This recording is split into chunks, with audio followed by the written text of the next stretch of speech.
Good evening everyone. बच्चों थोड़ा time पे आया करो, है ना। आप लोगों को लगता है टाइम का मालूम नहीं पड़ता। इतना पढ़ाई कर रहे हो तुम आजकल, है ना।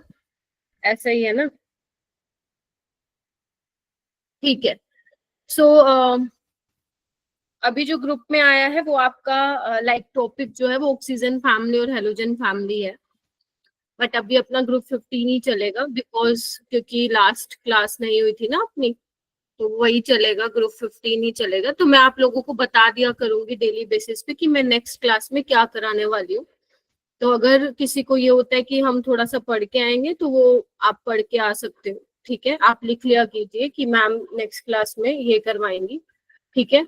और इसके अलावा हाँ, कल एक्स्ट्रा क्लास होगी, मेरे को इसके बारे में भी इन्फॉर्म करना था। अभी सारे बच्चे वैसे आए नहीं है, तो कल आप लोगों की एक्स्ट्रा क्लास होगी एंड टाइमिंग आप लोगों की होगी आपके बैच की 9:30 टू 11 AM। All right. थोड़ा सा देख लूंगी, 15 मिनट पहले खत्म कर दूंगी। तो मैंने इसलिए सुबह का टाइम लिया क्योंकि पहली बात तो मैं 11 बजे के बाद अवेलेबल नहीं हूँ, नहीं तो मैं इवनिंग में लेने वाली थी। तो तुम लोग सुबह पढ़ के चले जाना और शाम को मतलब उसके बाद आराम से तुम जो है टेस्ट जो है वो दे सकते हो। ठीक है। सो मैं कल लगाऊंगी क्लास एंड उसमें आपका वही पी ब्लॉक को ही आगे ही बढ़ाऊंगी। ठीक है। तो मेक श्योर कि सभी बच्चे जो हो क्लास में होने चाहिए। मतलब ऐसा नहीं मेरे को बोलना कि मैम ये क्लास लगाइए तो 3 घंटे फिर हमें टेस्ट भी देना है तो हमारा नेटवर्क नहीं लाइक डेटा नहीं बचेगा। ये एक्सक्यूज मत प्लीज दे दीजिएगा। अगर ऐसा है तो प्लीज मुझे रात को ही मैसेज कर देना। ठीक है। लिंक मैं तुम लोगों को सुबह 7 बजे शेयर करूंगी। ठीक है। मैंने पहले बता दिया कि तुम क्लास कल आ जाना लेने। ठीक है। चलिए स्टार्ट करते हैं मेरा बेटा फिर लेक्चर नंबर 2 से, ग्रुप 15 एलिमेंट्स। अगेन मैम कितने बजे के हाँ बीच में जी अगर बेटा, दोबारा बताओ। 9:30 टू 11 AM गौरव। ठीक है मैम। ठीक है बेटा। 9:30 क्योंकि उससे पहले मेरी दूसरे वाले बैच की क्लास है 8 से 9:15 बजे। ठीक है। अगर तुम लोग कहते हो कि मैम 8 से 9:30 हमारी ले लो तो मैं तुम्हारी भी ले सकती हूँ। बाकी उनको मैंने 8 से 9:15 का टाइम दे दिया है। ठीक है। चलिए।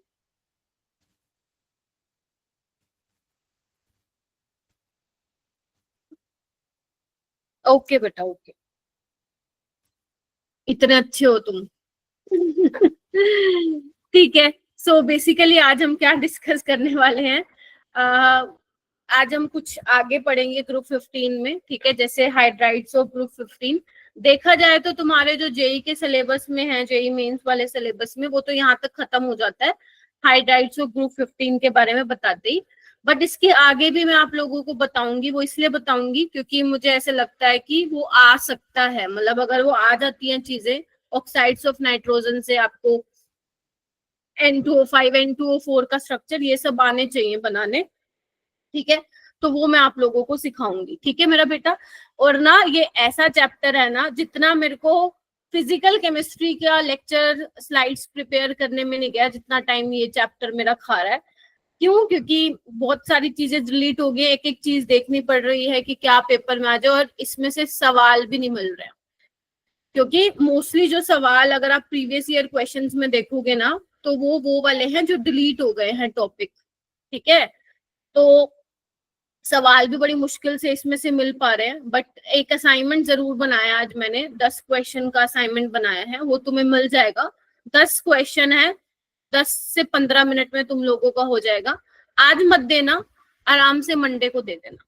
ठीक है। आज मैं नहीं बोल रही हूँ देने के लिए, अब तो तुम पढ़ाई करोगे। ठीक है।